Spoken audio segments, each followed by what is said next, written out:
মই কৈছিলোঁ যে আপোনালোকে লেট কৰি আছে, লেট কৰি থকাৰ কাৰণে আপোনালোকৰ এই প্ৰশ্নটো নাহিব। মই জানো সদায় পীযুষ হাজৰিকাই কি কৰে, চন্দ্ৰমোহন পাটোৱাৰীক কয় মানে আপোনাৰ মন্ত্ৰীক যে লেট কৰি দিয়ক, মন্ত্ৰীবিলাকক ইংগিত দি থাকে আৰু স্পীকাৰকো কৈ থাকে এইটো অকণমান দীঘলীয়া কৰিব দিয়ক, হাত মাৰি থাকে এনেকৈ। আমিতো চাই থাকোঁ ন, আমিতো পাক্কা খেলুৱৈ, আমিতো যুঁজাৰু মানুহ, আমি আন্দোলনৰ পৰা আহিছোঁ, গতিকে আমি জানো যে কেনেকৈ এটা যুদ্ধ কৰে। সেইকাৰণে মই জানো যে মই সোনকালে আহিলে মোৰ প্ৰশ্নটো আহিবলৈ নিদিয়ে।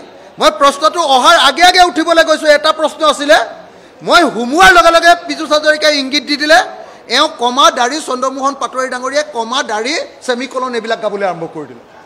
মই লগে লগে ক'লোঁ চক অধ্যক্ষ ডাঙৰীয়া এইটো দেৰি কৰিবৰ কাৰণে এনেকুৱা কৰিছে। অধ্যক্ষ ডাঙৰীয়াই কেতিয়াও 2টা ছাপ্লিমেণ্টাৰী নিদিয়ে, 3টা ছাপ্লিমেণ্টাৰী নিদিয়ে, লগে লগে অন্য এটা আকৌ ছাপ্লিমেণ্টাৰী দি দিলে।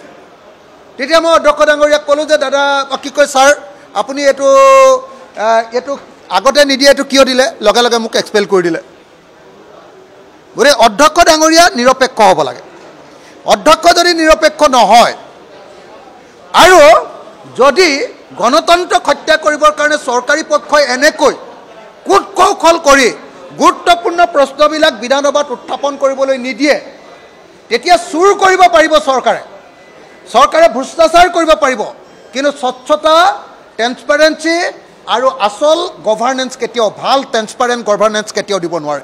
মই কৈছিলোঁ যে আপোনালোকে লেট কৰি আছে, লেট কৰি থকাৰ কাৰণে আপোনালোকৰ এই প্ৰশ্নটো নাহিব।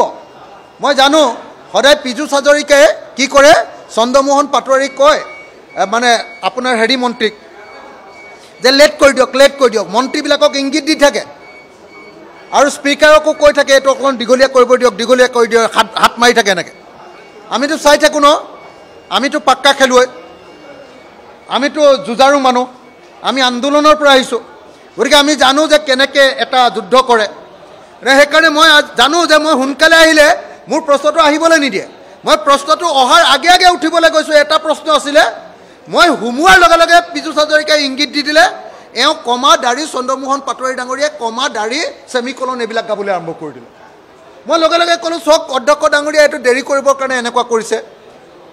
অধ্যক্ষ ডাঙৰীয়াই কেতিয়াও 2টা ছাপ্লিমেণ্টাৰী নিদিয়ে, 3টা ছাপ্লিমেণ্টাৰী নিদিয়ে, লগে লগে অন্য এটা আকৌ ছাপ্লিমেণ্টাৰী দি দিলে।